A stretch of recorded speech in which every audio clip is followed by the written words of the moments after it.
bonus hour. We have made it. We have to make it through it, but we have made it to it. On Monday, Duck Insider is back. Now, if you're listening to this, you're like, oh, Duck Insider, that's not my favorite show. I've really enjoyed this bonus hour. First of all, thank you. Continue listening to 105.1 FM, 1080 AM, 1051thefan.com, Odyssey.com, the Odyssey app. Keep listening. We'll be on at 2 to 3 every day. But if you're hearing this and you're very excited for Duck Insider to be back because that's your favorite show, and that's great too. But here's what we all need to realize. The reason that it's coming back is because football season is right around the corner. Fall is nearly upon us. We've got a month of summer left.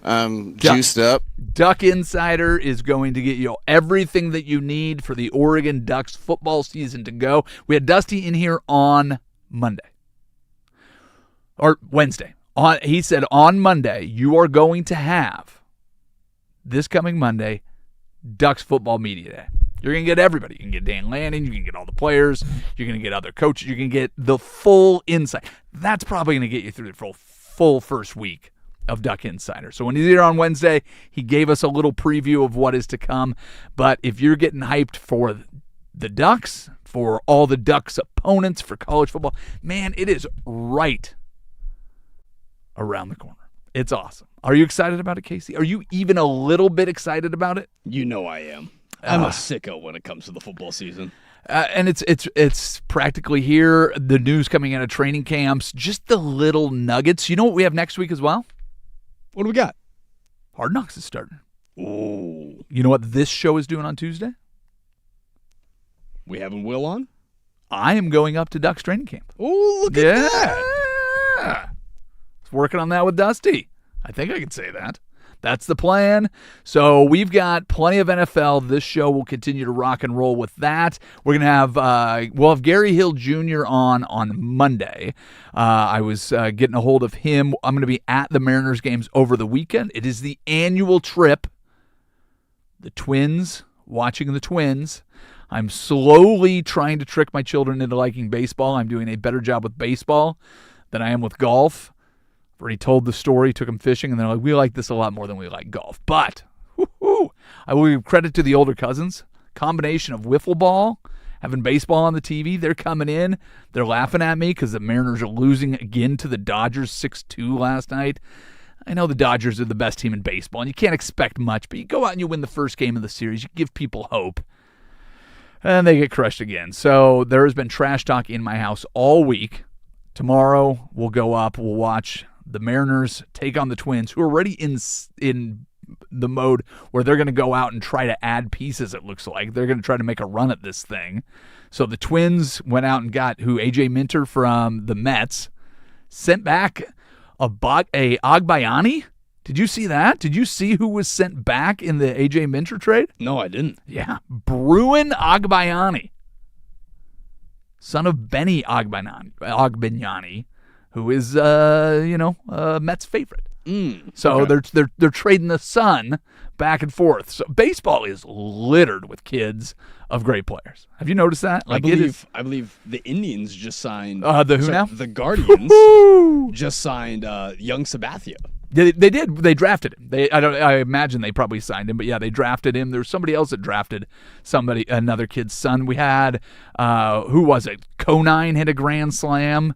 I can't remember what his first name is. Griffin Conine, I believe, hit a grand slam or a go ahead walk-off home run. Hit a walk-off home run. Fifth son to hit a walk-off in the same uniform that his father did.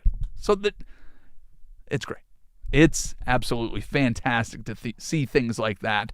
But we've got the trade deadline that's going to go through the weekend. Monday, 3 o'clock is the end of it. So baseball, all the rumors, hopefully the dust will have settled. We'll know who was bought, who was sold. We won't have to get into the guessing game. Right now, today, we'll keep an eye on it. If any news breaks, we'll see if Scooble's going somewhere. Did you see what the Tigers did today?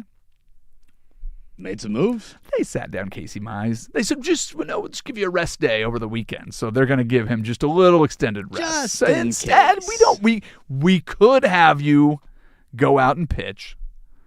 But you know what? Maybe you're not going to be on this team, so maybe we'll just have you sit down. So I think we know what the Tigers are doing. Feels like the Twins are going to make a push for this thing.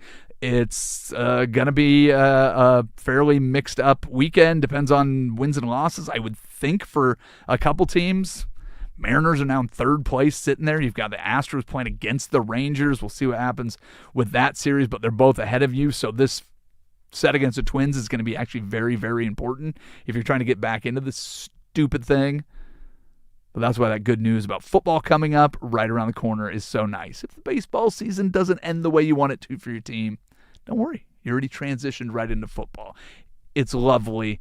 It's wonderful. I don't know if I could be more excited about something when your baseball team is bad than football season showing up. Last year it was great to have football season. But I'll be honest, I mean, what was it, week 7? You had whoever the Mariners were playing at the same time as game 7 of the ALCS. Didn't watch that one. So it'll be nice. We'll sit back. We'll watch the Seahawks. We'll get into that. We'll have a big recap on Monday with that. What else do we have going on this week? I already said Tuesday we'll be at Seahawks. We got Duck Insider coming back. Should be pretty exciting week next week. But today we've got to go another list of your 100 players. Yes, sir. I've got a couple other things that are NFL related. How about the best camp surprise for every team in the NFL? I like that. Okay, so this is going back into history. Some better than others. We will go through those. But more importantly, how are you doing on processing the final? In case you missed it, we've only done one of these all summer. We promised that we're going to do. I've got some jokes ready for you. All right. Will they be good? Oh, that's up for you and the viewers to decide. We will determine later if any of those are good. Before we get too far into the show, because that is a lot, I want to see, did you get anything from yesterday's press conference? Did you go back and look at our city council meeting, the conversation between the Blazers and the city council? Dwayne Hankins went out and made some comments. He wouldn't really get into the details of it, but basically what he was saying is that the agreement that was put in front of the Blazers seems to have been changed since the state has made their approvals. He didn't want to get into the details of that. They are making a plea to let's not negotiate this in public. I don't want to make this a public forum. Let's go. It feels like the Blazers have come to the table. It felt very cordial. I was trying to find any nuggets. Was there anything that you saw in there that made your thought process go a different direction than it has been this entire time with the Blazers? No, I honestly thought exactly the way that I felt going into the day, which was there's still a lot of questions, and those questions, I guess, will be answered on the 5th, 6th, and the 12th, and we'll just have to sit back and wait. So there you go. So just another thing. It feels very much like a waiting day today then, right? Like we're waiting for all of these things to happen in baseball. It's just percolating and what's going to happen. The Blazers, we've been waiting. So next week it's going to be huge. That may be the biggest thing is that vote, but it's not going to be the city council vote. It'll be the county vote. That will be on Wednesday. No, that will be on Thursday, right? The 3rd is Monday, so the 5th would be Wednesday. But that is and the 6th would be... Yeah, 6th is the county vote. And then the following Wednesday is the actual vote. Correct. Okay. So we've got 2 weeks to wait on that. So we've just been kind of put into this pattern of just, all right, let's sit back and see what's going to happen. Kind of just like we're in limbo right now. Very much limbo. So instead of looking forward, we're going to look back. And I think that's probably where we're going to start things today. As one does when you limbo. Oh, I see what you did there. Look how clever you are, young man. So let's start this off. Well, should we take a break first and go there? I've got all 30 teams. No, let's start now. Let's do it right now. Let's do it. I've got all 30 teams, and this is the best training camp surprise. So it's a challenge, right? You look at all the stories and what's going on in training camp. Here's the biggest unanswered questions from last season. Who are the guys that are going to show up? But every once in a while, somebody just pops into training camp. They're like, who the hell is this dude? And why is he so much bigger, stronger, faster than where we drafted him? So much better than what we have. So I've got every team here. Not all of them are great. I'll go right off the top. Like the Buffalo Bills, Tyrod Taylor that was the most surprising guy they've ever seen in camp. Okay. Whatever. I'm going to see if you can guess for me the Steelers. That's your team. And I'm going to say that there is a 0% chance of it. I'm going to guess it's probably a guy like Jaylen Warren, where an undrafted guy, a James Harrison or a Jaylen Warren, undrafted guy, ends up making a really big impact on the roster, and he's probably a cemented Steeler in Steeler history. Okay. I'm gonna give you a little clue on this because I think you're a little bit off. It was training camp 1974. Couldn't tell you. A guy named Donnie Shell ended up being a Hall of Famer. Okay. He's invited to training camp by a legendary scout. Went out there, ended up having a 14-year career, 51 interceptions, 12 forced fumbles, 19 fumble recoveries. Not a bad career, but 1974. So that is, I think, the perfect example of it. But there are some. I don't know if that's the best example in Steeler history. I gave you two others that would probably take over Donnie Shell. I'm sorry, he's in the Hall of Fame. James Harrison has. Well, again, these are surprises. It's based on the expectation. This is somebody that just got invited to come out to training camp. Was James Harrison drafted? I don't know what his training camp story was. So. Didn't go to training camp. Well, then how would he be the training camp story? These are the biggest surprises. I'm sorry, didn't go to the combine is what I meant. But he was a training camp practice squad guy that got elevated. I don't have James Harrison's story in front of me. I got Donnie Shell's story. I was just telling you that some of these are not going to be the ones that make you happy. That's why I started this way. So if you'd like to go through your Rolodex of all the players for other teams, I knew you'd be upset about this, and we've already got you angry. Not all of them will be names that are current, and they're not all going to make you happy. Keep going on the list. I've got 30 teams. I'm out of time, so I'm going to let you think about it. I'm going to let you cool down. Do you want to try to guess these, or do you want me to just tell you who they are? We can do a little bit of both. Perfect. We'll do it after the break. You're listening to the bonus hour of Happy Hour on 105.1 The Fan.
So I did not know the James Harrison early career story. I'll be honest with that. So wanted to take a little break, looked at it. Here's the reason, Casey, that I think that he is not your big training camp surprise. It's in his second stint with the Steelers where he goes and just lights the world on fire. So he got an invite to Steelers camp, and they thought he was too short coming out of Kent State, which first of all, can I just tell you how much I love the surprise stories in the NFL anyways? It's these guys that just come out of nowhere and turn into something great. That's why this fascinates me so much. But he had a little run with the Baltimore Ravens, then the Rhine Fire before making his way back. So it makes the story better, but doesn't fit this criteria. So, first of all, thank you. Good story. Love looking back on that. We'll try to do this. We'll try not to get in too many arguments about the things because you know that I don't know the Steelers nearly as well as you do. And going back and looking at these stories, so we'll take that it's Donnie Shell based on this. And, hey, if you go and you get to be part of, I don't know how many of the Super Bowls in the 70s he would have been a part of. So if he was drafted in 74. Was it? Well, I know they had 4 in the 70s. When they won their first one. You might be right that all of them were after 74, but that's a pretty good run. 75 was their first Super Bowl. There you go. They couldn't have done it without Donnie Shell. We talked about this yesterday. I might need to go back and look at it. If you had a full history, who has a more interesting Super Bowl era run than the Steelers? Like, they were greatness in the 70s. I don't know what they did before that. Like, were they one of those teams that were just overlooked and hadn't won any championships? I don't know enough about them. So we'll get into this. ESPN put out a list of the best training camp surprise, riser, the guy that showed up and they went, who the hell is this guy ever? So the first team on the list, they did it by division. The first one was the Bills, Tyrod Taylor. I jumped ahead to the Steelers, and we talked about it with Casey already because he's such a Steelers fan, and I knew he wouldn't guess that it was 1974's training camp, Donnie Shell, that was the guy that showed up and surprised absolutely everybody. This is a good one, though. Miami Dolphins is next. Any guesses on Miami Dolphins and who it might be? I'm looking at the list right now in front of me. I have no issues with this one. Zach Thomas in the 1996 draft. That was another guy that just you look at it and just go undersized. The combine is hilarious to me because it is going out there and just going, all right, this guy is everything you want him to be. Height, length, strength, jumping, or whatever, and then you end up with a guy that is drafted in the 5th round and becomes one of your best linebackers ever. He wasn't even the first linebacker taken in that draft. This one's weird because of the way things ended. The New England Patriots, Malcolm Butler. I don't know if I like this one. Yeah, I don't know how I feel about this. Well, you had Tom Brady, but Tom Brady also kind of had a meteoric rise. And that's also an in-season kind of decision, not necessarily a training camp in the same way that we had that Harrison conversation. But I looked at guys who had been undrafted and had great careers for the Patriots. Wes Welker went undrafted. But did he start with the Patriots? I thought he was with the Dolphins, wasn't he? Initially signed as a rookie free agent to the San Diego Chargers, who released him after the first game and was picked up by the Dolphins. Yep. He became a reliable receiver, and then after a trade to New England in 2007, led the league in receptions 3 times and was a 5-time Pro Bowler. So again, I think the list is going, all right, you showed up. Yeah, just based on, like, you showed up. Like this guy for the New York Jets. Do you remember Wayne Corbett? I do not. Oh, anybody listening that remembers Wayne Corbett, this is the guy that you love on the list. So he was the 10th receiver on a 10-man depth chart in 1995, and Wayne Corbett, out of Hofstra, ended up having more than 580 career receptions. He's second in franchise history, and he is the guy that was before Edelman, before Wes Welker, before Danny Amendola. He was the tiny little white wide receiver that would just go out there and just take hits and was a little bulldog and was absolutely awesome. Yeah, the Jets have 0 players in the Pro Football Hall of Fame that were undrafted, but favorites like Wayne Corbett are in their Ring of Honor. There you go. I don't know anything about Will Demps. 2002 training camp for the Ravens. Damian Willis doesn't jump off the page for me for the Cincinnati Bengals. Go to the Browns. Joshua Cribbs. That's a big one. Yeah. Oh, I mean, just the great returners. Take it to the Cribbs. Great returners have always fascinated me, and when they come out of nowhere, so much the better. I mean, obviously, you get guys, that you expect to be great, and you kind of see what they can do. I remember when Tyler Lockett was drafted by the Seahawks, he emerged as a returner first, but he had set Kansas State records and done everything, and even if he surprised the league a little bit, it wasn't surprising because of where he was drafted and what he did in college. Josh Cribbs I'd never heard of, and all of a sudden he just was unstoppable. He had a franchise record with 1,000 yards receiving in his rookie year. He was something else. Running back, Houston Texans, Arian Foster. That's another name that just jumped out of nowhere. But think of that guy just showing up and you didn't know who he was. And then all of a sudden he goes on to have just a prolific career and ends up being great. He ended up having 119 yards in his the season finale against the Patriots in his first year. He ended up working his way into it, and Arian Foster among the best to do it at that team. Dominic Rhodes for the Colts. That one doesn't jump out to me nearly as much. Alan Hearns for the Jaguars was really, really good. Just quick on Arian Foster. Yeah. He is the Texans' all-time leading rusher. Is he really? Okay. Yeah. There you go. The one that I wanted to get to at running back, though, Denver Broncos, Terrell Davis. That's a sweet one. Yeah. I mean, you talk about a career that not only ended up being great, but he was a sixth-round draft pick in 1995, and then, of course, that team went on to win back-to-back Super Bowls. He's the MVP of one of them, a league MVP, two-time champion. Let's go. I mean, it's you never know if somebody like that is going to be buried on one of the rosters right now in the league, but you have to assume there's at least a starter that somebody didn't see coming, but having that. There's not a ton of guys that are active players on this list, but the Raiders have one. Max Crosby. I'm just trying to think of Raiders guys. Well, it's not like they draft very well, so yeah, Max Crosby's probably their guy. What's the deal with the rumors on Max Crosby? Is he now on the trading block again? Have you seen that in the last couple days? I try not to get caught up in rumors. Max Crosby was traded to the Ravens, showed up, nobody bothered to meet him. Then they nixed the trade. He goes back. Now he's sitting there, and I've seen for however long, the last 2 or 3 days, and I won't click on him because I don't really want to know. Are they going to trade that guy? I don't think so. Okay. That's what I thought too. One of the all-time surprises in NFL history, Los Angeles Chargers. He's a hooper. Antonio Gates. We got this kid out of Kent State. Never played any football. We're just going to invite him to camp. What was that week like? The first week, the second week, and then you go, I think this guy's going to be our starter. And then he goes out and has the season that he does and ends up just being all-time. Again, he secured Hall of Fame last year. The fact that he secured one of the final 2 roster spots and became one of the greatest NFL tight ends of all time, that's a story. Unbelievable. The whole thing. I mean, when they were going through that, looking at these different names on the list, I mean, I think that one you put absolutely at the apex.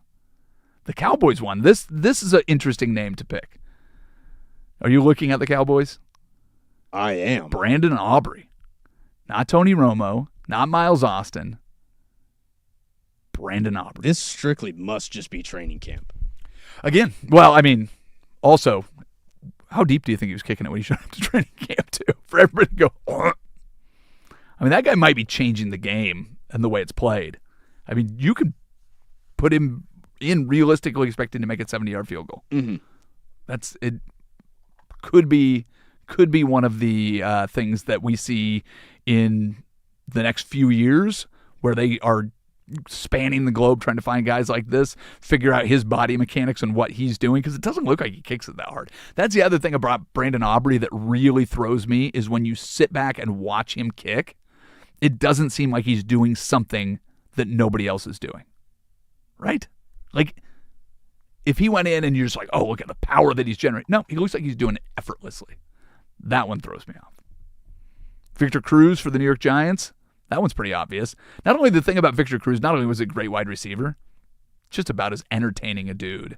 And the salsa, the Cuban salsa going out there, representing his family. This is one of the best preseason or training camp moments because this was, again, if you go back to Hard Knocks, there's the moment where Rex Ryan, after getting cooked by Victor Cruz all game, looks and just goes, I don't know who number 3 is, but you guys got a guy. Yep. Yeah. And they pop up all the time. Invincible for the Philadelphia Eagles. He's got a movie. We don't need to talk about. It was not Marky Mark, but you go from there. Amon-Ra. What's that? Say that again? It was Marky Mark. Okay. But again, he wasn't the real football player. There's a real guy. A real guy did it. But yes, Invincible was Marky Mark. You're not wrong about that. Detroit Lions, Amon-Ra St. Brown. I'm surprised that he was that surprising. I don't know where he was drafted, so he's a 4th-round selection. Does Detroit just not have any surprises? I think so. I mean, the whole St. Brown family had been on Real Sports and been highlighted, and it's a 4th-round pick. Did he go to which St. Brown? Was he USC? Yeah, he's USC. Yeah, so again, he's a USC receiver. Yeah. You expected him to get drafted. USC receivers don't necessarily get drafted in the 1st round. No, I mean always. Yeah, but 4th-round draft pick, that's the best you guys can do. I don't like that one. Well, if Detroit doesn't have anything better, I mean, you can go and look through the history of the Detroit Lions. But if that's the best you've done, that means you probably didn't do well before, which, if looking at their history. Yeah, they did just draft guys in the 1st round. Yeah, Marquise Colston for the Saints, Levante David for the Buccaneers, Greg Zuerlein for the Rams. There's another kicker. I'm sorry, Greg Zuerlein? Wasn't Kurt Warner undrafted? Yes, but he was another guy that bounced around because I think he spent time in different camps before he showed up. He was out of the league after going to different training camps, left and came back. He was bagging groceries before he came back. But I think he had a few shots at the NFL that may disqualify him. And the only reason he started is because Trent Green got hurt. So that was the reason that he was in there. It's very much the Brady thing, is you throw him in there and see what he can do, not necessarily a watch-out people. Jeff Garcia for the 49ers, that's a dude that showed up that way. And then the last guy that I'll get to on this list, this one's great. I like this one a lot. It's one of my favorites, and it's a reason that I had to go and do the list. But Doug Baldwin showed up to Seahawks training camp with 2 days' worth of clothes. He didn't even think that he was going to make it through the weekend. He just showed up with no plans to be there after 2 days. We aye? Yeah. We aye. Yeah, we aye. And Doug Baldwin has a Super Bowl ring and ended up being not only one of the more entertaining guys, but just a menace out on the field. And the way that he played, very few guys have a better first step and quick release and could fight their way off of close coverage and just knew what he was and knew how to find success in the league. So there's a list of some of the best players that showed up at training camp and nobody expected much from them. So if you want to go check out the list, it's at ESPN.com, and we will get into the top 100 players. We've got some other headlines from around the NFL. Then we got to get to, in case you missed it, you're a little nervous about this one. It'll be okay. You got the whole weekend to recover, so it's going to be fantastic. I'm excited about it. But first, we must walk over to the George McCoy at Warren Allen Sports Desk for an update. First on the Fan, New York sues Kalshi for alleged illegal gambling operations. Legal challenges mounted Friday for Kalshi when New York sued it for allegedly running an illegal gambling operation in the state and sought severe financial penalties against the prediction market company. Letitia James, the Attorney General for New York, alleged that Kalshi's offerings are quintessentially gambling and that the prediction market exposed New Yorkers, including those under 21, to gambling addiction without adequate safeguards. I do find it a little ironic that the home of Wall Street and the ultimate prediction market, people that have taken many a young people and turned them into either the Wolf of Wall Street or the opposite of the Wolf of Wall Street, and just chews people up and spits them out, is the first state to be suing Kalshi. We went on a little rant with this yesterday, and the whole thing is absolutely ridiculous that they're going to find ways to get around it. But here's the thing. You can squash Kalshi. Somebody else is going to pop up. DraftKings and FanDuel came out of the daily fantasy. We're not gambling. Guess what? The second gambling got already. I'll give us all gambling. Let's do the gambling. A Kalshi spokesperson in a statement referred to the lawsuit as a type of political theater. States can't just shut down a federally licensed exchange, the statement read. This would also just And also, this would also just hurt New Yorkers who would have been driven offshore. We love New York, we love New Yorkers, and New Yorkers love our product. Yeah, well, hey, listen, when you find a match made in heaven, it is Wall Street guys betting on Kalshi. It seems like a dream come true. And for more sports scores and stories in 30 minutes, I'm Casey Smith from the George McCoy at Warren Allen Sports Desk. Hurt missing work? Insurance companies acting like jerks? Don't call your mom. Call George McCoy at warrenallen.com. Your home for the Oregon.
Oh, looking back at some football history, how many teams did Dick Vermeil coach on that list? Is that what you were asking me before? That is what we had him with the Eagles. We had him with the Rams, Chiefs. Is that the other one? How many teams did Dick Vermeil coach? I think that's about it, right? Rams, Chiefs, Eagles. Yeah, okay. And then the UCLA Bruins. The UCLA Bruins. I think he went to some San Jose State or something like that. I feel like San Jose State has a better football lineage. I feel like that's where he went to school. Nailed it. Boom. Look at that. Look at the big brain on this. Oh, if you throw me just Dick Vermeil stats, I will not remember the start of James Harrison's career. That I will have to look up. But you were a little off on that too, though. He did go to his initial training camp with the Steelers, went to Europe, and then we were talking about Kurt Warner as well. He was drafted by the Packers. It wasn't drafted, so went undrafted. Undrafted, went to the Packers. Went to Packers for training camp. Got cut in '94. Moved around from Arena Football to NFL Europe, was signed in '98 by the Rams. And that's when he was bagging groceries, and it was Trent Green Correct. that he ended up replacing. So, all right. I am looking at an ABS challenge. I'm trying to figure out what happened exactly on this. But Colby Thomas for the A's went ahead and used his ABS challenge, and it might be the worst challenge that I've ever seen. Everybody laughed. It was straight down the middle. And he went and called the challenge. So I'm looking at this video, and then it goes like the pitcher is actually laughing at him.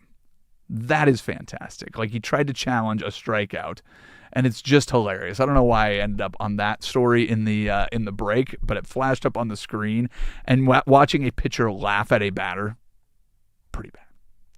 That's a tough look. Pretty bad. So what we're going to try to do is we're going to try to avoid that when we look at your list compared to the list of the top 100 players. So hopefully we don't laugh at you for this, and then we'll get into in case you missed it, and that's where we want to be laughing at you. It's such a complicated thing that we have to get to. So this one I'm sure is going to have plenty of conversation. So we are in the 50s. We did this all week. Derwin James is number 50 on the list. This is NFL.com releasing the slow drip of players that are voted on by players. We'll get to the top 100 right before kickoff of the NFL season. Derwin James was number 50 on the list, free safety and everything else for the Chargers. Joe Thuney is the guard for the Bears, number 49. Josh Hines-Allen, defensive end, edge rusher, number 48 for the Jaguars. Number 47 is Quinyon Mitchell, cornerback, Philadelphia Eagles. We look at number 46. It's a guy named George Kittle, tight end, San Francisco 49ers, as you know. Zach Bond is 45 for the Eagles. Joe Burrow at 44. Chris Jones, 43. And number 42, I know you have a lot to say about it because you love offensive tackles. Played 17 games, 11,000-plus snaps, 19 quarterback pressures, 0 sacks allowed.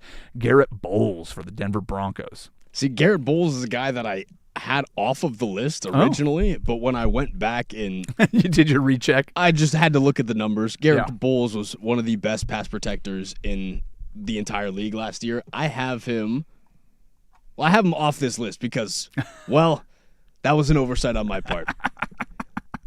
Went back and looked at the numbers and meant to put him on the list. Again, when we did our top... He was not on the list last year, so yeah. But our top 10 tackles in the league, when we did that last week, I think I had him around 5 or 6.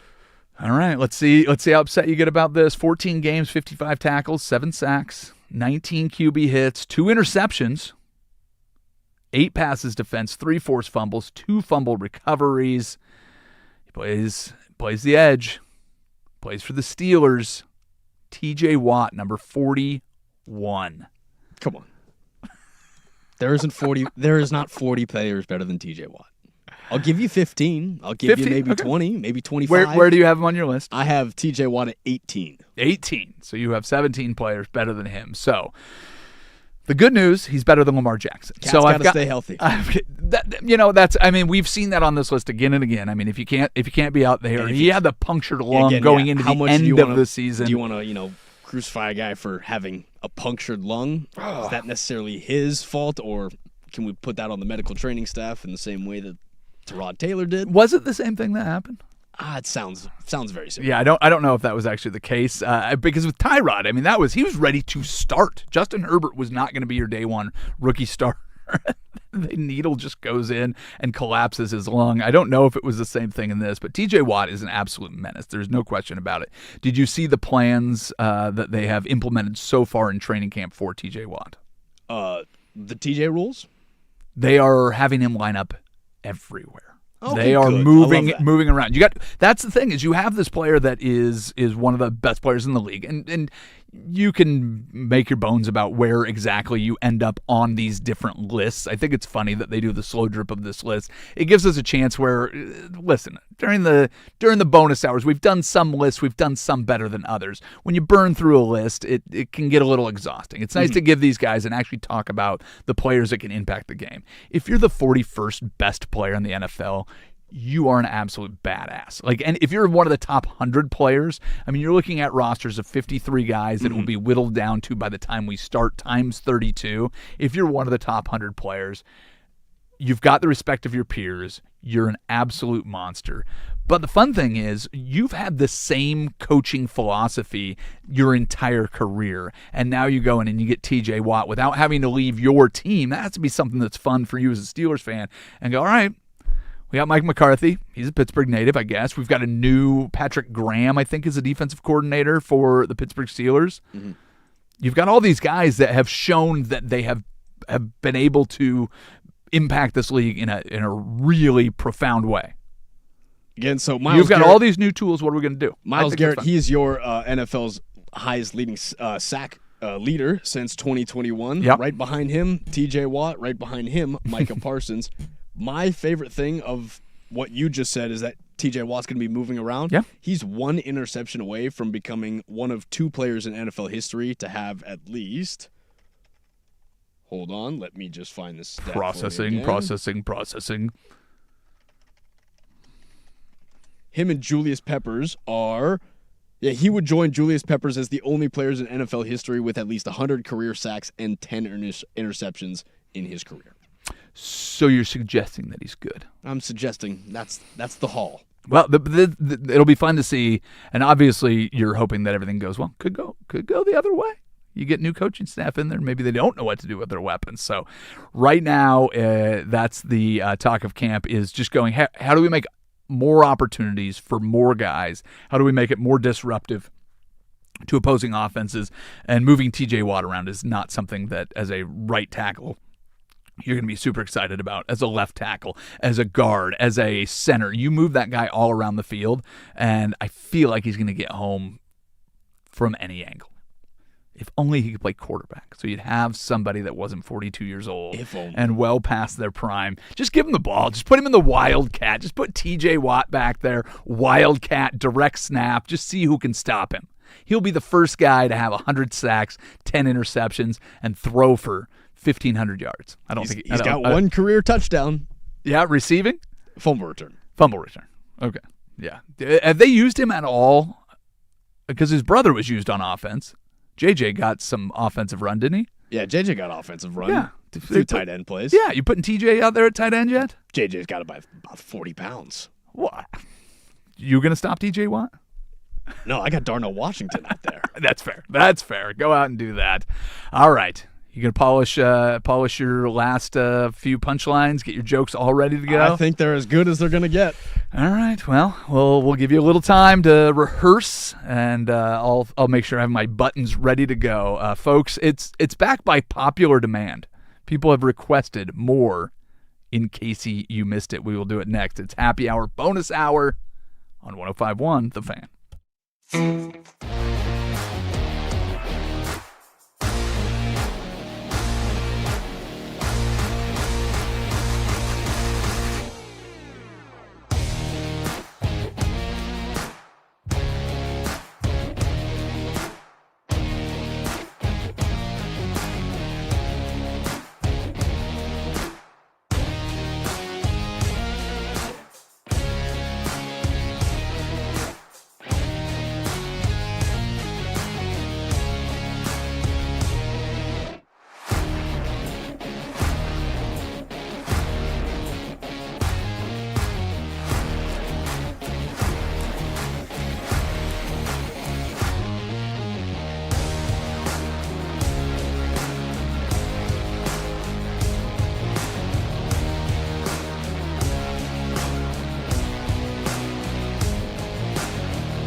All right, what's with the oompa music? Are you still letting Patrick influence the bonus hour?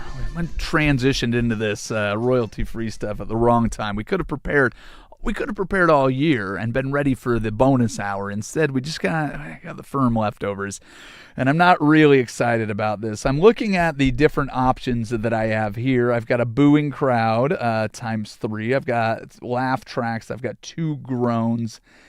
And I've got crickets. Casey, how you feeling, bud?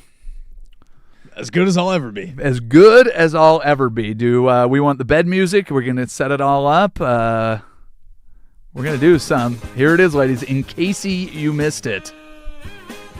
In case you missed it, CBS has announced that Tony Romo will be placed on leave from his position as color commentator and will be replaced by J.J. Watt. This news came after the body cam footage of Romo's OWI arrest became public. After not being able to achieve the feat himself, Watt reportedly asked both the arresting officers and CBS how they were able to sack Romo with such ease. I'll give you that. I'll give you that. Did J.J. Watt never sack? Never recorded a sack against Tony Romo. Got close, but missed a few times. Yeah, well, it's easy to sack somebody when they're half in the bag. Hey-o! No? Was that your next punchline? That's good. Oh, hey. You, hitting the buttons. In case you missed it, Victor Wembanyama has signed a long-term extension with Nike that will include his own signature shoe deal. Wembanyama's shoe will display a personalized logo blending his initials with an alien motif. Wembanyama, who wears a size 20 shoe, has often been described as an alien, but kids may recognize him as Frenchie, the clown who haunts your nightmares. All right, yeah, I can get that. I'm okay with that. That was my one I definitely thought you were going to kill. No, I don't hate it. I don't love it, but maybe I'm just feeling nice.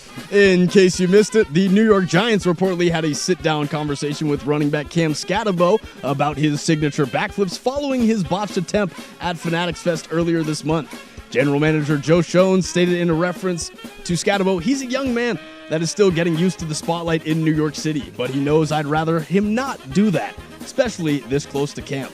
Here's a recommendation, Joe. Wrap Cam in bubble wrap, pad the walls with pillows, or listen to your staff and don't let Saquon Barkley walk in the first place. I'd hit the Saquon a lot earlier. All right. Yeah. Too lengthy? Yeah, little long. I lost interest, and by the time you got to it, I was a little over it, but not the worst. All right, this last one has a little bit of an audio component for you. Oh, look at you. In case you missed it, we are officially 6 days away from the Hall of Fame game that kicks off the NFL preseason. Ahead of the game, I want you to take a listen to Cardinals first-round pick Jeremiah Love as he finds out what his Madden rookie rating is. Congrats on being tied for number 1 for the EA Madden rating for the rookies. Thank you. I see my speed. I'm a 94. I got a 94 acceleration, 94 carrying.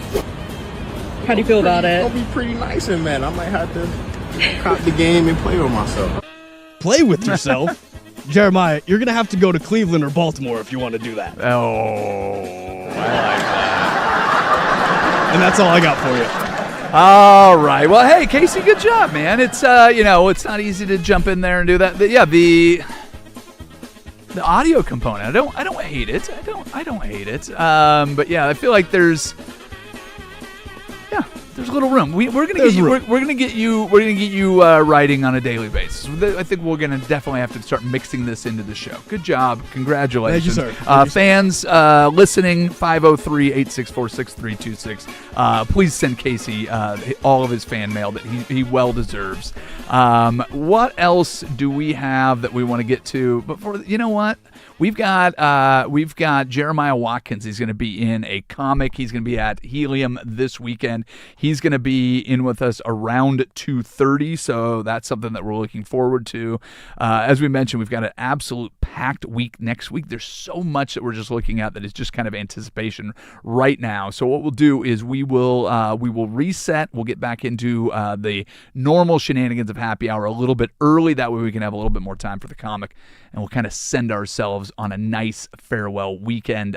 More time for the good jokes. Yeah, we'll let the professionals take care of it, though. I'm looking at my stack, and you hit a couple of the same topics. I'm feeling a little light on mine this week. I'm feeling a little tired at the end of this week. So we'll see if we can get these things polished up and ready to go for you coming back. We'll see who performed better in case you missed it realm today. It'll be me or Casey, and we'll see what it is. But right now, we'll jump into the normal shenanigans of happy hour. It is 105.1 The Fan and the Fan Sports Network. Hey, Sprague here.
Now, from the George McCoy at Warren Allen Sports Desk, a Sports Center update on the Fan Sports Network, 105.1 FM and 1080 AM. First on The Fan, some NFL news for you as Deebo Samuel is returning to the San Francisco 49ers on a one-year deal. The deal could be worth up to $7 million as Samuel, who appeared in 16 games last season, finished with 72 catches, 727 yards, and 5 touchdowns playing for the Washington Commanders. CBS Sports has announced that analyst Tony Romo will be put on leave from his role as a color commentator until further notice. According to Adam Schefter, J.J. Watt will replace Romo to work alongside Jim Nantz and Tracy Wolfson on the CBS broadcast. Over to the WNBA as your Portland Fire host Caitlin Clark and the Indiana Fever tonight inside the Moda Center. Tip-off set for 7 p.m. as the Fire come into the contest as 8.5-point underdogs. Make sure to catch all of tonight's game coverage over on 9:10 a.m. when pregame starts at 6:45. And finally, your Portland Timbers are back in action hosting the Seattle Sounders inside Providence Park tomorrow night. Kickoff is set for 7:45 as you can catch all of tomorrow's game day coverage right here on 105.1 FM and 1080 AM when pregame kicks off at 6:30. And for more sports scores and stories in 30 minutes, I'm Laura Case from the George McCoy at Warren Allen Sports Desk. Hurt missing work? Insurance companies acting like jerks? Don't call your mom. Call George McCoy at warrenallen.com. This is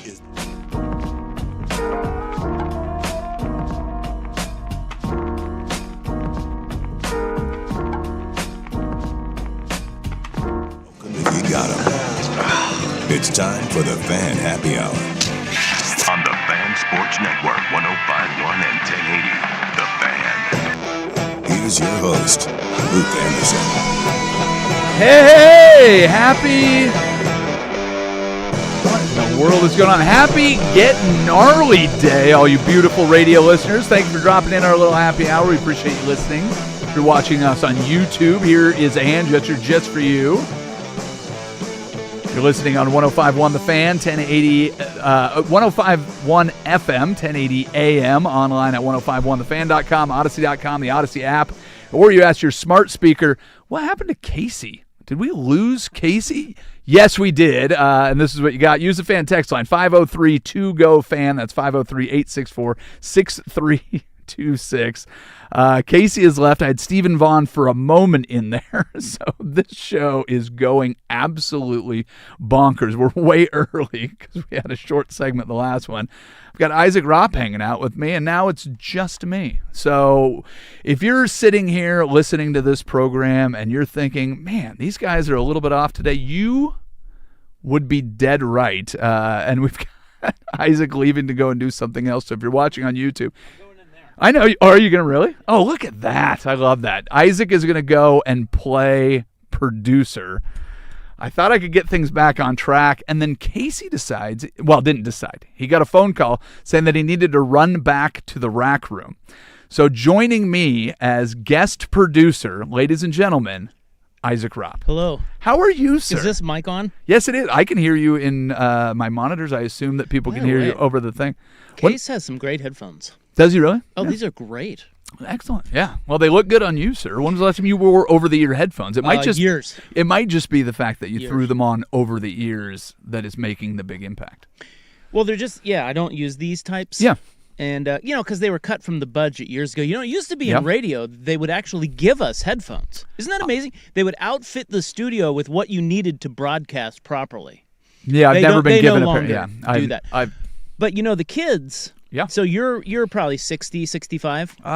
just turned 45? 45. 45, close. The kids, Yeah. they all have their own noise-canceling headphones, Sure, right? yeah. Like that's a big thing. Yep. But I'm in the year 40, what'd you say? 45. 45. You're in Oh, I this. missed by You're 20. in senility. Yeah.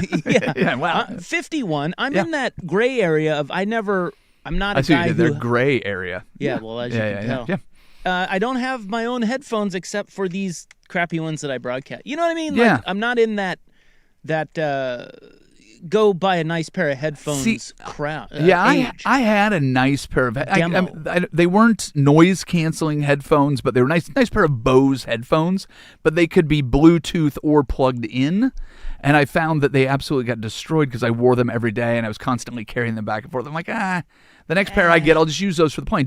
What do you use when you travel? Just the little Just the the AirPods. Apple AirPods, yeah. Yeah. That's So all I need. I've got the noise canceling on the airplane. It's that- very nice. That I really I bet like. it is nice. Yeah. These are really nice. I might actually have to get some of these. Anyway, Casey, I see him running. Yeah. No, he's working on something. It looked as if maybe he had to poop. No, he was sent on a project. Well, if he did, There he is. he disguised it very well.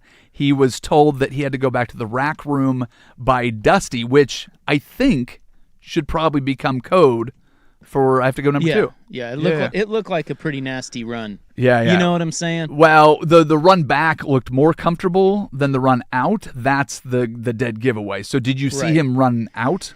I did. Okay. I Was caught it, Two different and- two different paces? Look, I was worried about him. Yeah. Well, he made it. Hopefully everything went okay. He's back in here. Yeah. I'm going to turn it back over to Well, him. can I I'm just glad say thank yeah. you? Yeah, This- You're welcome. This is Well, you thank me every day because I'm really the whole heart and soul of this show. No. The reason that I thank you, I Oh. mean, if you'd like to talk about it, would you like to share with people That's up what to the you. real reason that I thank you every day? That's up to you. I mean, I just know that I do a lot for the show, and When we started doing the happy hour, I would thank the listeners. I would thank the producer. If we had a guest, I would thank the guest. And one day you're sitting in the studio and you go, why don't you thank me? And I go, if you'd like me to, I will. he told the true story. And that's it. That's the reason. Well, I thought it was always because of my contributions, but at this point, you have Makes me actually sad. contributed. You have contributed to the show before. I remember I ran out of the studio not to go number two, but to watch the Mariners lose a playoff That's game. right. And you fill in host. you and I talked on the phone while I walked through the streets of Seattle. I've never had you produce for me, and now Is there anything I can't do? Ooh, I mean, boy, it's amazing. that is a question It really that is. will probably never be answered. No. I mean, it's like you give Well- it just the old college try, and you do it so well. And I really feel bad for Casey. Yeah, You're gonna hand him back his headphones and the mic. very nice headphones. The fans are going to be very upset, Yeah, and the sorry, show fans. quality is Hey, going to just it's going to. can I tell your listeners something? Sure, yeah. Hey, listen to my show. I'm on 3 to 7. What show's that? It's pretty great. It's called this? Prime Time with Isaac and Sook. And which one are you? New show. Which one are you? I'm Isaac. Oh, hey, Isaac. Lead on the Oh, you're the lead. yeah. I'm the marquee. The number one guy. That's what Sook always says, but he's really the star. Although he's not here today. Oh, You is he know not? why? No, I do not. Getting married. What? That's right. Yeah? What's his name? Hey-o. Wow. Oh. In Portland. What?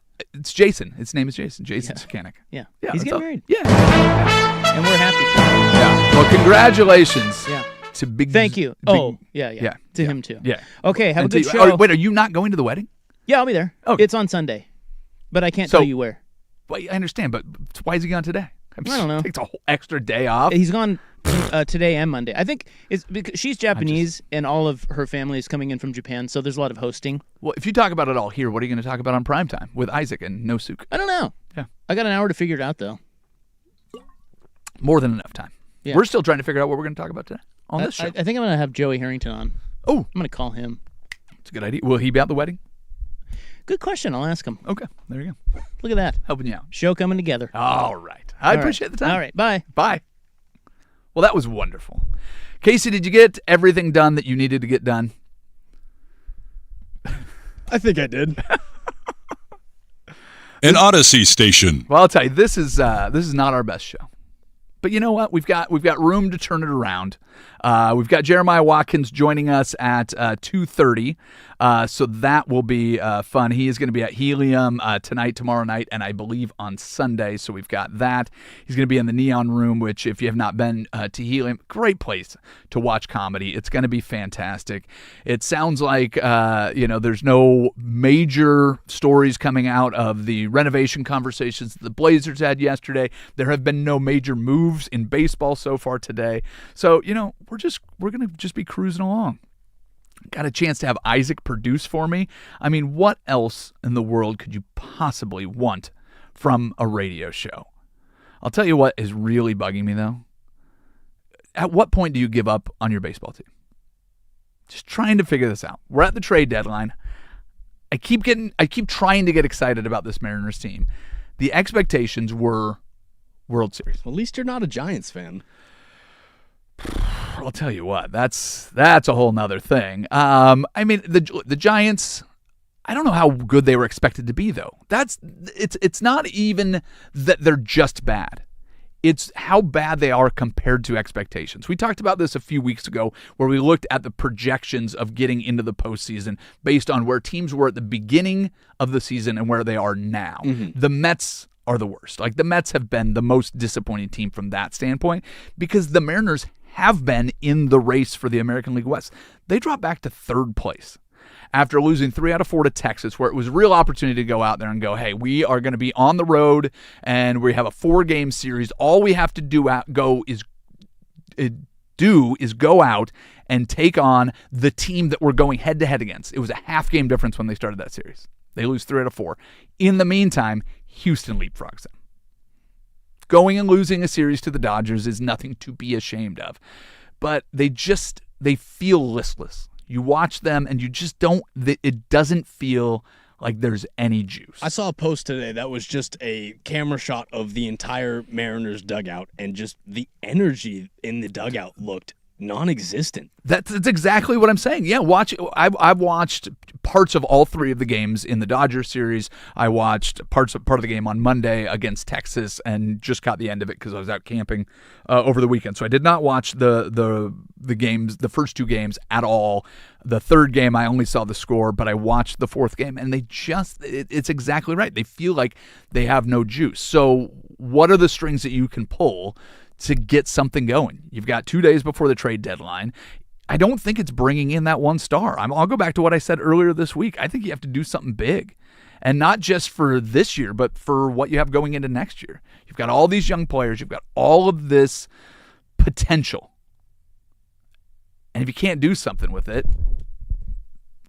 Dan Wilson will probably be fired at the end of the season if it continues going this way. If you make a move now and they can't figure it out, he's gone. Like, I think it just has to be that way. But again, Seattle has to captivate this momentum in some sort of way. Again, the momentum over the past few years in Seattle baseball is going in the direction that Seattle fans want the team to go.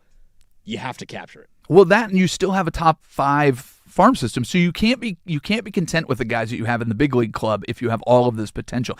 Even if it's getting rid of the big league players that you have now, getting something back for Randy. We talked about that earlier, but if you're going to say that we've built this farm system that is full of guys that have potential to be stars, look at your roster and go, who's a non-negotiable? You're not going to get rid of Julio Rodriguez. He's still just 24 years old. He's got so much potential, and he's proven that certainly for stretches he can be one of the best players in Major League Baseball. You're not getting rid of old Blue Eyes.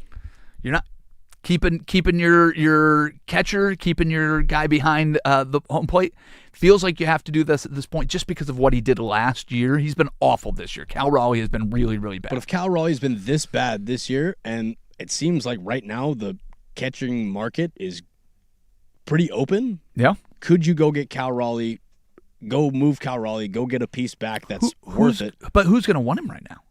That's the other thing, is looking at it. So who's playing well and can get you some value back? If I'm the Orioles, maybe I look that direction. And if I'm Seattle, I wouldn't mind a guy like Adley Rutschman. Yeah, but who makes that deal right now? It's you have a I don't guy think anyone makes you that got to had one incredible year. I mean, there's no question that what Cal Raleigh did last year was exceptional. And there's nobody that is going to do more in the offseason to try to fix whatever was broken this year than Cal Raleigh will. I mean, I can't even imagine we talk about the mental gymnastics you have to play as an athlete all the time, but going back and looking at the last 2 seasons, if you combine the numbers, you're like, whoa, wasn't that bad combined? But the batting average, the zero contact, the amount of balls that he hits where you're like, oh, that's got something, and it doesn't even make the warning track. I mean, there was one the other night where it's like, oh, it felt like he kind of popped that one.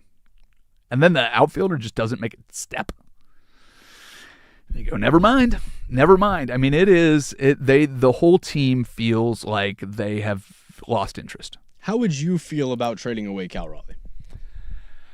I think it would be, I just don't know what you would get back. Like if you could go out and surprise me and go out and get a great major leaguer or somebody that's, high in the pipeline, it would be really interesting. But the problem is you don't have anybody else, I think, that's ready to go.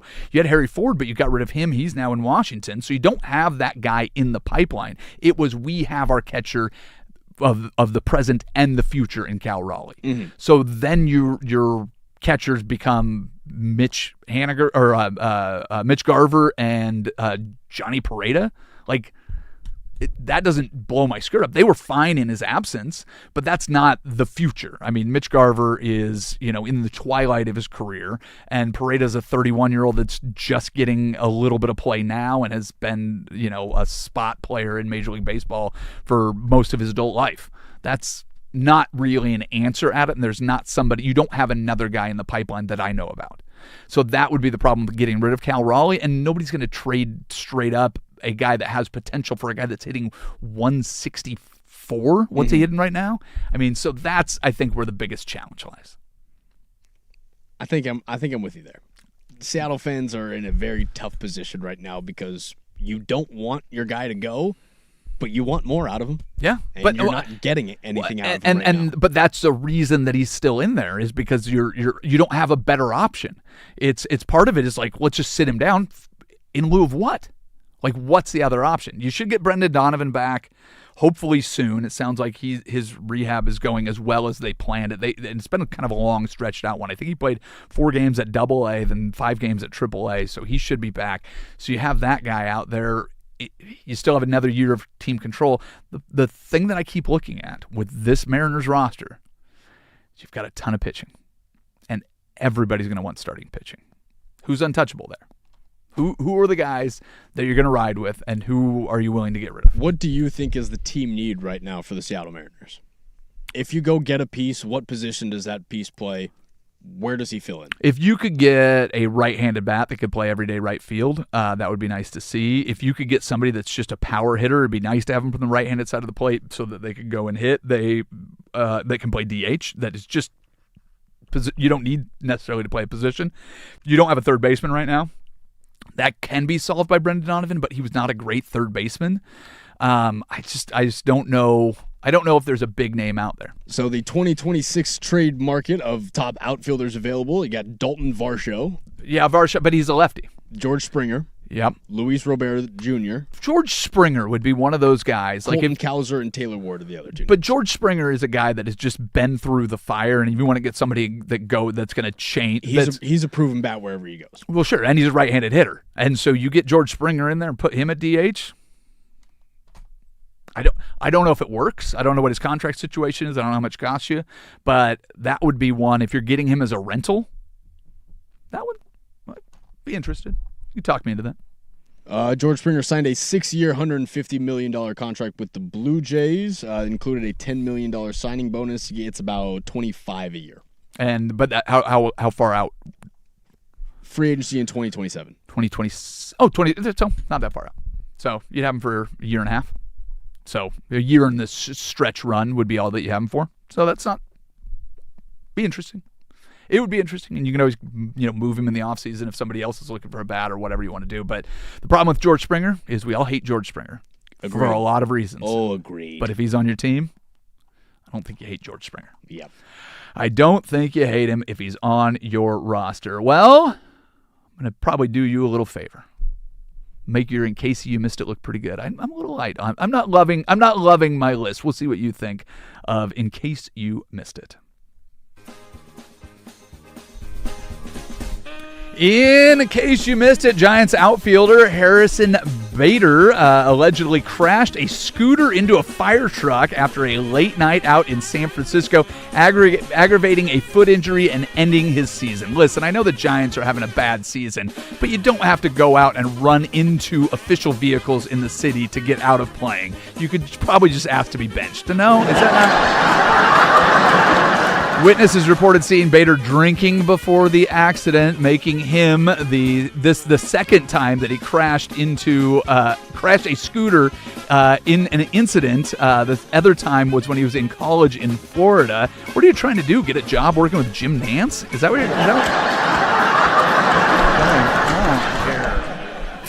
In case you missed it, the New York Attorney General, Letitia James, is suing prediction market Kalshi, aiming to shut them down. And right now on Kalshi, the odds are plus 200 in favor of Kalshi winning the lawsuit, meaning if Kalshi wins the suit, you'd win $200 on a $100 bet. If they lose, you get a buy one, get one free coupon at the Kalshi office garage sale. So that's not sure how they'd pay you out if you lose that one. What New York really wants is they want Kalshi to get a state gaming license. If you don't care if you lose money, they don't care if you lose money gambling. They just want to make sure that they get their cut on your misery. That's all they really want. They're not looking out for New Yorkers. In case you missed it, the New York Giants brass confirmed that they have had multiple conversations with second-year back Cam Skattebo about his signature backflip. The GM, Jim Schoen, said that Skattebo needs to tuck his knees tighter so he can spot his landing, avoid over-rotating, and most importantly, stop making the front office look like idiots for drafting him. Can we just maybe, is that... did you hear John Harbaugh's response? If you're going to do it, land it. Dude, just moron. And finally, in case you missed it, CBS Sports has placed NFL lead analyst Tony Romo on leave after he was arrested for an OWI in Wisconsin. Really, Romo finally starts to entertain people again, and they cut him? Is that really what we're going to do? They're probably just mad because more people watched his new videos than the CBS Game of the Week last year. At least with the sound on. At least with the sound on. And replacing Tony Romo alongside Jim Nance will be Milwaukee County Sheriff Deputy R. Carr. So the arresting officer performed well enough that she'll actually get the job. No, it'll be J.J. Watt, TJ's brother. All right, what are we going to bounce through? How about the best way to hit a grand slam possible in the most dramatic fashion? The Red Sox stay hot and Ohtani takes a seat. All of that in the Daily Buzz. We do it next. You're listening to Happy Hour on 105.1 The Fan. The biggest question.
All right, kids. We've kind of gotten to most everything on this list, and I'm excited because we've just had Jeremiah Watkins walk into the studio. We'll have him on for the next segment, so we'll get you some things that are happening. If you've been watching the Mariners, they keep getting worse and worse at baseball. They just finished a 2-5 road trip, losing to both the Rangers and a series to the Dodgers, so we won't talk about them too much because it makes me want to cry. The Buzz. The Red Sox stay hot. They had back-to-back home runs in the 8th, beat the A's 5-4, so they continue to just absolutely dominate. Shohei Ohtani did miss part of the game yesterday miss the game yesterday against the Mariners. They're going to rest him both hitting and pitching. Wanted to get to the Rays. The Rays have now won 7 straight. They called up rookie Daniel Susak, and he has delivered a two-run home run last night, his second straight game with a home run. So the Tampa Bay Rays getting hot. I already mentioned it earlier. Casey Mize scratched from his start, non-injury precaution in advance of the trade deadline. And did you happen to see the walk-off home run from a kid named Cody Clemens? I saw the clip. I didn't see the full article, but I just saw the hit itself. Let me tell you exactly what happened. So this is a comeback against the Royals, and it's the ultimate. It is the bottom of the 9th, 2 outs, 2 strike. 3-2? Grand slam. Oh, wow. Yeah. How good is that? That is about as good as it gets. The Buzz. Well, Wembanyama is getting a new shoe deal, which is probably good for people that need size 20 shoes. Have you ever seen a shoe that is designed for somebody that is gigantic that it looks good? Clowns. Oh, really? Do you like the look on clown shoes? Well, I mean, they fit. I suppose so, but like so what size shoe do you wear? 11. Okay, so I wear a size 10. In our shoe size, they look pretty good. That's pretty normal. Once you get like in 13, 14, they just start to look weird. There's start too to much look like you got material. flippers. They're whatever. You get to size 20. Is there any chance that the new shoe that Wembanyama comes out with looks at all cool? Might look good in size 10. Do they design it in size 20? They have to. You would think. One would think. You'd think.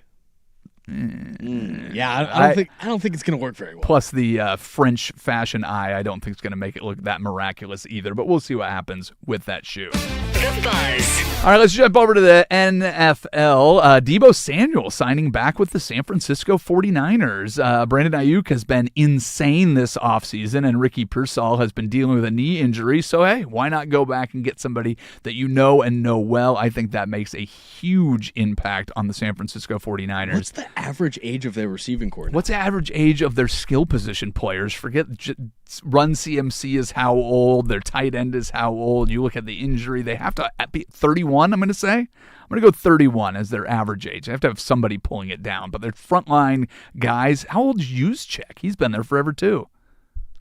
The average age of the San Francisco 49ers overall offense is 27.42 years. That is the oldest unit in the NFL. I'm sorry, the oldest what? Unit. The oldest unit in the NFL. All right, thank you for that. Tua said missing the first day of training camp and not participating in 11-11 is just a abundance of caution. He is trying to make sure that he is ready to go for week 1. So seeing Cooper Rush get signed and no Michael Penix, Tua is just trying to be cautious. You do know that you're playing football, and you're one of the more injury-prone guys out there. You are aware of that. Fencing position. Yeah. Good news for the Green Bay Packers. Tucker Kraft has been pulled off of the PUP list after tearing an ACL 9 months ago, so he is going to be ready to go. And you know what? I think that's it. I'm going to give you one more, and then we'll bring Jeremiah on the mic. Did you see the agreement between ESPN and Carl Ravitch? No, I did not. Carl Ravitch still calling baseball games this summer. They gave him the option, apparently, to continue as long as he would like to for the rest of the season. So if you're planning on watching the Little League World Series on ESPN, you will still get Carl Ravitch for one more season. A show of mutual respect that I appreciate. And with that, let's walk over to the George McCoy at Warren Allen Sports Desk and see what we missed. I said it earlier, I've got an audio component for this update. Oh, I'm so excited for your I'm audio going to take component. a listen to some Big Ten Media Days. Please. Sometimes Dante farts in the huddle, and we have like a little competition of who can fart in the huddle. But I would say really everybody, but mostly Tay because he farts a lot. How did this farting in the huddle tradition start? Oh my gosh. Who said that? JJ. I knew it. Too much stuff is getting leaked out. You got to find ways to connect with your team, so we do that. And that's how Dante Moore is connecting with his team. Farting in the huddle. Any thoughts on that? Well, two thoughts. First, whoever said too much got leaked out and missed the obvious joke there. That would also be Dante. Shame on... Well, no, but come on. Too much got leaked out. That literally is the definition of a fart. So there you have that. And second, nobody farts into a huddle. Everybody farts out of the huddle. It's the opposite direction. Unless you're turning around. If he's genuinely turning around to blast into the huddle... But again, he's the quarterback. He's in the middle. But that I need to watch. I understand. Everybody's got their back to the outside of the huddle, so I'm okay with that. You're playing in open-air stadiums. There's no dome stadiums in college football. Pass as much gas as you want as long as you complete your pass in the play. And for more sports scores and stories in 30 minutes, I'm Casey Smith from the George McCoy at Warren Allen Sports Desk. Hurt missing work? Insurance companies acting like jerks? Don't call your mom. Call George McCoy at warrenallen.com. Your home for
All right, kids, welcome into another Fan Club Friday. Tonight there will be 2 shows where you can see Jeremiah Watkins do his brand of stand-up comedy, 7:30 and 9:45 tomorrow. 2 shows, 7:30 and 10. We welcome in Jeremiah Watkins, comedian, voiceover, a little bit of everything. Oh, wow. The studio's on fire right now. We pull in the biggest studio audience in radio. What's up, everybody? Good to be here. Hey, what's is this going thing on? Let's Hey. let's go. Well, tell me a little bit about yourself. How long have you been doing stand-up comedy? How'd you get into it? What's the backstory? Yeah, man. 16 years. I've been doing stand-up comedy. I was doing improv before that. Born and raised in Kansas City on the Kansas side, and I've been in LA since 2009. Yeah, how long did you do improv for? A couple years. I was doing it like in high school and college, and was making short films, sketches, and broadcasting and all that kind of stuff. So that was the plan. Like out of high school, was I'm going to be in comedy in some way and trying to figure out the ways in. Yeah, I used to work morning radio in Kansas City. Okay, yeah. Okay. Yeah. So did some man on the street stuff, screened phone calls, drove the prize van around, a little bit of everything. Yeah. Oh, you have, man. Yeah. I love that. How much did they pay you to drive the prize van around, and how many prizes did you know take what out it for was? yourself? I think back then, I think I was getting paid $8.50 an Yes, hour. Yeah, yes, dude. Yeah. see? And the interns all jealous of me. They were all older than me, and they were like, "How did you get paid $8.50 an hour?" Yes. Yeah. Do you still have all of the beer koozies and the stickers? Did you like? I wish I had some of them still, but no. Those would be good keepsakes. Yeah. We did. So we moved buildings a few years ago, and man, the amount of stuff that was buried in the deep recesses of a radio station. I mean, just mind blowing. It's insane. Yeah. No, it's we collect all of these bizarre things. I always think it's weird when people are just clamoring for it. Out of our radio station. So we've got 5 radio stations here. We've got the sports radio station. We've got classic rock. We've got alternative. We've got country. And that's then we've exactly got how it was in Intercom in Kansas City. So we used to be Intercom. Okay, there you go. Okay, yeah. So then you probably already know the answer. Which audience is clamoring most for the free garbage that radio stations hand out? Probably classic rock. Ooh, it's close. Country though, but right now, at least right now, the country, Gotcha. the country Okay. fans. Oh, you put the wolf on something. Let's go. We were talking a little bit in the break. You grew up on the Kansas side of Kansas City. Yeah. Chiefs fan. Yep. What do you think of the new stadium, man? $3 billion. Basically, they're going to try to rebuild Arrowhead with a roof. Yeah. But on the Kansas side. On the Kansas side. Yeah. I have mixed feelings about it. I was just talking with my brother about this, actually, and he thinks it's actually not good for Kansas because, and I kind of agree with him, Missouri and Kansas already has this long-standing weird kind of a beef, even though they're next to each other. Yeah. Because Kansas City, Missouri is the original Kansas City. Okay. Do you know the history behind this? No, Okay, please so enlighten us. I love me some history. There's 2 Kansas Cities. Yeah, but and it feels like it's one. It feels like one because they border each other. Yep. It's just separated by a state line. Totally.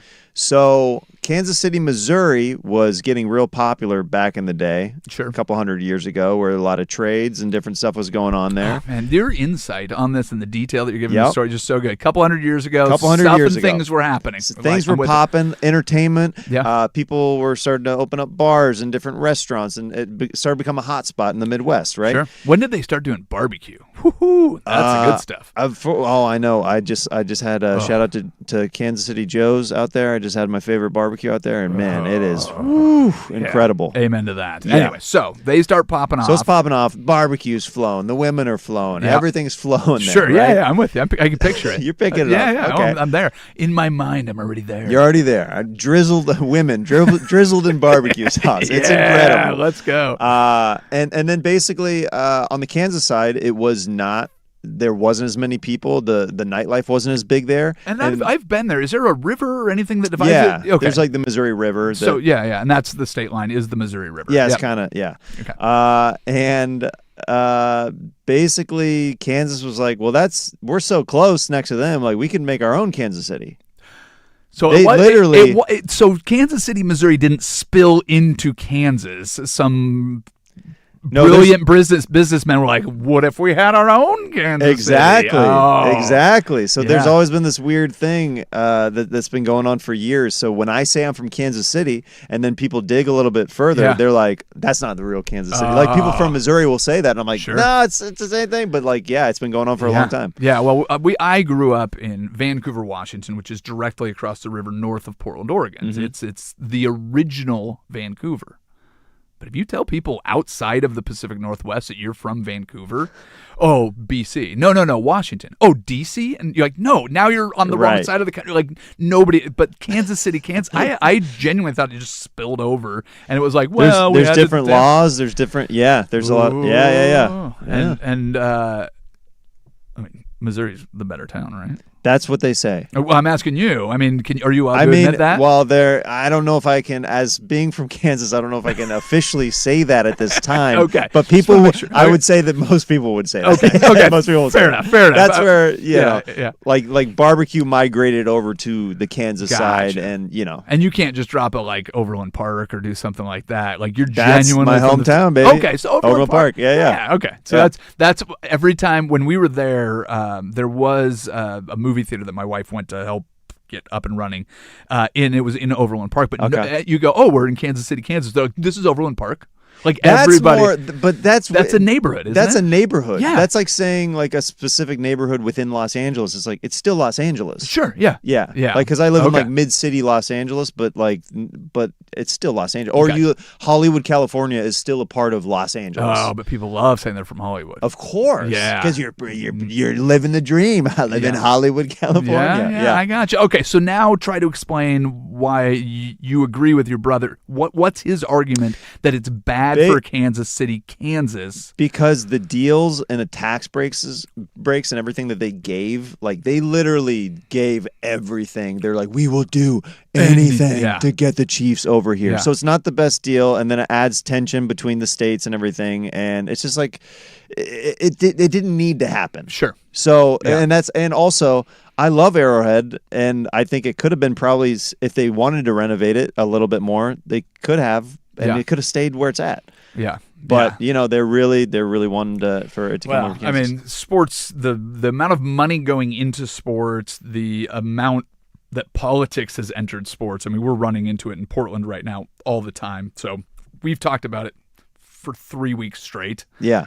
And I'm kind of over it. So I will take Sure. your word that having any political arguments are not worth the effort. And- we should have a vote next week for the county, and the week after that, the city, and we hopefully will keep the Portland Trail Blazers. And it's kind of crazy. Trump kind of predicted the Kansas Chiefs. He called them that years ago. A very, very good point. Well, a huge congratulations to the Kansas Chiefs. Yeah, we are with Jeremiah Watkins, comedian. He's going to be at Helium this weekend. 2 shows tonight, 2 shows tomorrow night. One of my favorite football trivia questions used to be, name all the states with 2 football teams. And it used to be Missouri. It might be 0. Right. Might be 0 for Missouri coming up soon, and there might be 2 in Indiana soon. Yeah, we had the that's how Rams weird. and the Chiefs for a bit. Once upon a time. I saw the Rams play the Chiefs even at Arrowhead one time. That was cool. Look at you. Well, the Rams are still around. They just don't. They're I not know, from St. they- Louis I anymore. know, They're I not from know. St. Louis. And let's be honest, the Los worst Angeles. of the town, St. Louis. I mean, let's be honest. I asked about the shorts that you were wearing when you came in. Yes. Looked like Lakers shorts. I saw a CR on the side. I guess Columbia River High School. I was very wrong. I was so confused. I was like, what like, is what the Columbia hell? River? Same colors, CR. I didn't know what was going on. I was like, are you from here? What's going on? Right. You played in a comedian tournament. It was a basketball tournament. comedy basketball game for it was for a benefit. So we did this game as part of Netflix's A Joke a couple years ago, and they had a bunch of comics come out and play basketball. Some of them were actually good players. Are you one of them? I was one of the better players Okay. for sure that was playing that day. I had definitely some of the most points. Was that game. disappointing for you? You're like, oh, this is not a good group if I'm leading it, or No, do you play on a regular basis? I'm a pretty good player. Okay. Yeah. Be proud of yourself. No, I'm yeah, for there sure. you go. No, I was, I might have messed around and got a double that day. Yeah. Not sure. Modest. I like that. I appreciate that. Who were the coaches for that game? Well, one was just another comic, and then the other was Marshawn Lynch, because he was there as part part of the benefit where he's like, yeah, I'll coach one of these. So he was going beast mode on the bench, He just seems to show up everywhere. Like there was last week, I saw he was on some panel for the diversity of hockey in Toronto. Like, what was it like having Marshawn Lynch around? Well, he was on the opposing team, so he didn't get to coach my team, but beating Marshawn Lynch's team felt really good. Oh yeah, yeah. Did you talk trash when you finally got your double? Did you just go and just go right at Marshawn? He's still much larger than me. I'm not going to do that. Yeah, he's larger than two of you. I know my space. Yeah. I know where I'm at. Who were any other comics that we would recognize that were out there playing? Sure. And when you say their names, say if they were good or terrible at basketball, just so we have a reference. Adam Ray, he's a good player. Okay. Cam Patterson, he shot some threes. He was draining some threes. Okay. JB Ball, very funny comic. He used to play somewhat professionally. Oh, okay. He was he wasn't even going full. He was just this is a benefit game. I'll take it easy. I'm not gonna. He was on my team. He's like, I'm not gonna embarrass these other comics. He was I think he played D1 or something. Oh, okay, yeah. That's legit. not nice. No. He can dunk. Okay. He's an awesome player. Yeah. And there's a bunch of comics. J.R. de Guzman. Yeah, there's a bunch of funny. We just had JR in. Love him. Yeah. No, he's awesome. It was the Sklar brothers commentated. It was great. Did they really? They're so good. Yeah. That's fantastic. Where did you play? We played just in a gym in South Central. Didn't quite on get Father's Day. I brought my wife and my two boys to watch me. She's like, "This is the no." It was on Mother's Day. It was even worse. We got even worse. We did it on Mother's Day, and I'm like, "I'm sorry, I'm playing this benefit game where I'm taking you to watch me play amateur basketball with comedians and it's but I'm like, but it's for a good cause. It's for a good cause." What was the cause? I don't remember, okay, but perfect. I love that. But it was good. It was benefiting somebody, not just the comedians. Someone got the benefits. Somebody got the benefits. No, it was.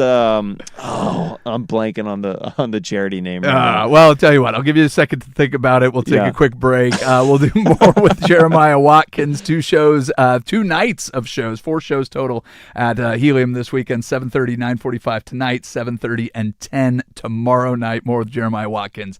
Next, you're listening to Happy Hour on 105.1 and the Fan Sports Network.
I love having comics on the show. It's always a good way to kind of wrap up the week and, get everything just kind of into the weekend. It's a fun way to do it.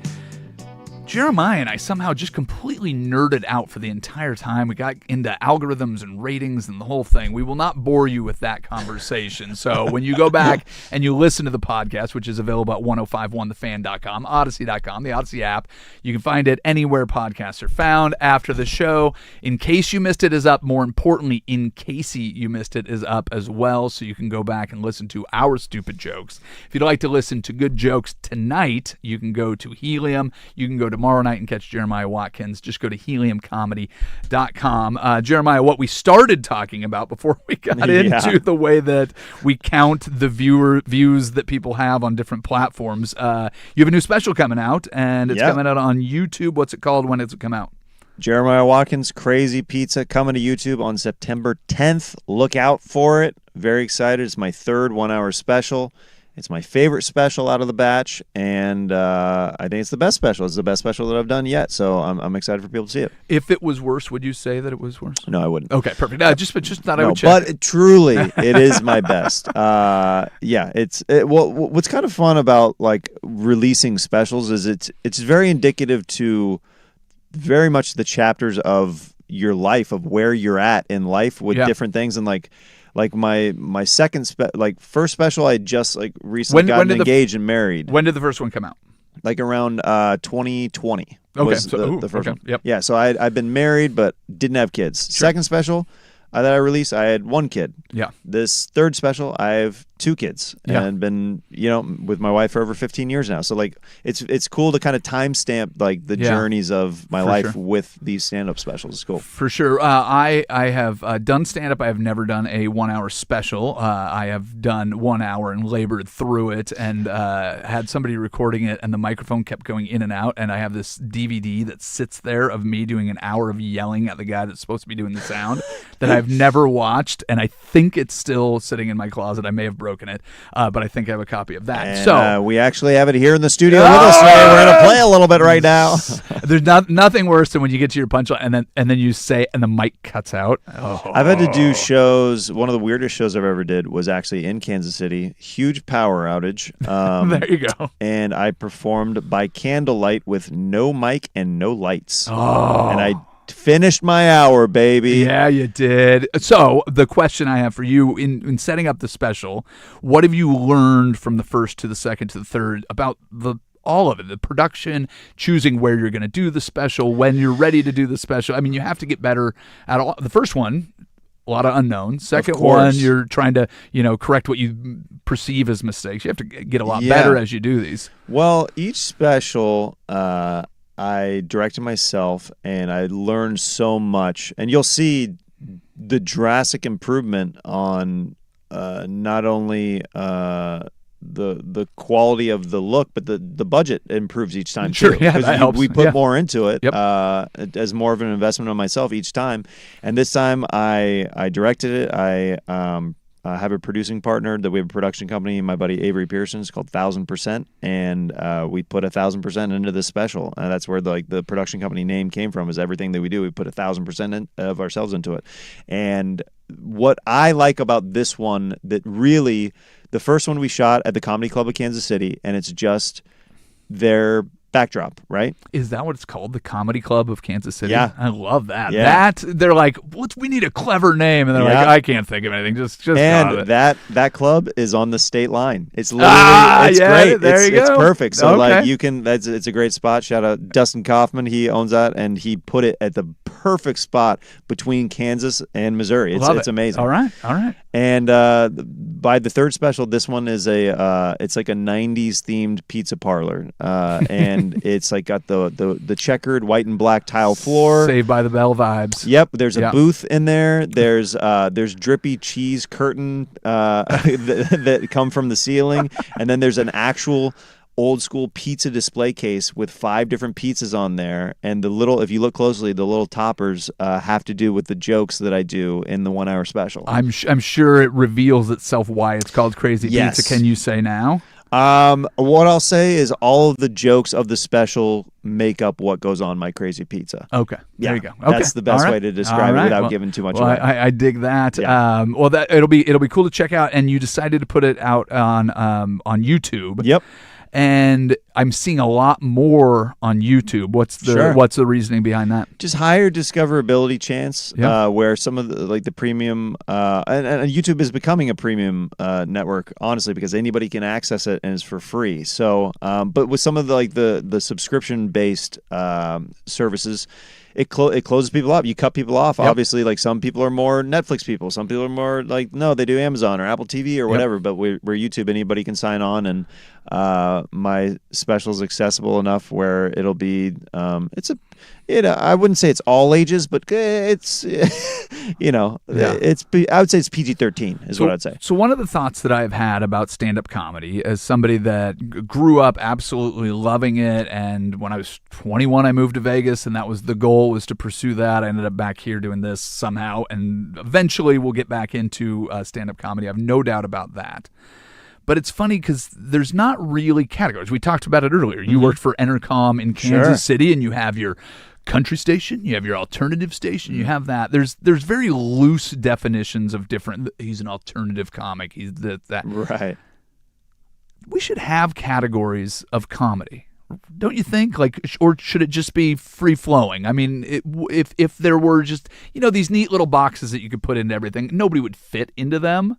But I think, it's interesting. Sometimes people do it by region. Sometimes. Oh, okay. Like that's a New York comic. Because you get a pretty good vibe of like if you say an LA comic, a New York comic, an Austin comic, Chicago, like it gives a general vibe, but it might be helpful. Like I mean, there's the club scene and the alt scene. They kind of separate, and you do get a pretty. Like what you're getting yourself into when you're like that's a club comic, or you're like that's an alt comic. Okay, and you are a. I call myself an alt club comic. I'm not. That was exactly. So I had this thought that I was like, "There's 0% chance anybody's going to put themselves in the box." You're the first one that I've asked that question to, and you immediately went, "Well, there are two different types. There's club and alt. I'm a combination." Yeah. I would say like I'm the weirdest guy, one of the weirdest guys that you will see performing at comedy clubs. Okay. Well, I mean, there's a lot of weird people that perform at comedy clubs. Well, and the reason I'll say that is I was looking at the Helium lineup. I'll look ahead to see who's coming into town. My wife is a huge fan of General Hospital. Okay. And two actors from General Hospital had a Sunday afternoon set at Helium. I have no idea what it was or what it was going to be. It was not necessarily a comedy show. Those are like stories and Q&A. That's what happens when it's like those fan bases where it's just like, these old women getting their rocks off, like live on a Sunday afternoon, General Hospital. Again, I will say that's the weirdest thing you will see at a comedy club. Well, you haven't seen my act. I have actually. I've seen quite a bit of it. So if you have a chance to get out this weekend, check out Jeremiah Watkins. He will be at Helium. We've got 4 shows, 7:30 tonight, 9:45 tonight, 7:30 and 10 o'clock tomorrow. It will be one of the weirder things that you will see. A lot of voices, it'll be voices, impressions, but also like I also talk a lot about my wife and my 2 sons, and so I don't want to scare anybody away. No, I gotcha. It should be a really fun show. Everything that I've seen. I'll give you just a couple minutes. Give your plea. You can tell people what your sales pitch is. He's going to give 1,000%. We know that, but of what to expect. Yeah. Well, what's fun about coming to see my shows, and I always say this, is no 2 shows in a weekend are ever the same. I always tailor my shows to the energy of the crowd that night. You're going to see material from me that I've worked hard on, but also I'm going to get to know you guys, and it's going to be a fun, in-the-moment riff sesh as well. So there's a little bit of everything. You're wearing your Joker shirt. I know you do quite a bit of voiceover. Anything new projects on that side of it? Ooh, I'm very excited about a project. I can't announce it yet. Okay. But that will hopefully in the fall I can announce it. If people want to follow you and follow me at Jeremiah Stand Up on social media. I have a great series on YouTube called Stand Up on the Spot, and Trailer Tales that you can check out. And Stand Up on the Spot is comedians riffing off of audience suggestions. So, it's just my forte to be in the moment and riff on stuff. So. Well, I enjoyed talking to you very much. Thank you, Jeremiah Watkins. Big thanks to Lowercase. Thank you to everybody that listened, and thank you, Isaac Ropp. We're all done for now. Bye-bye.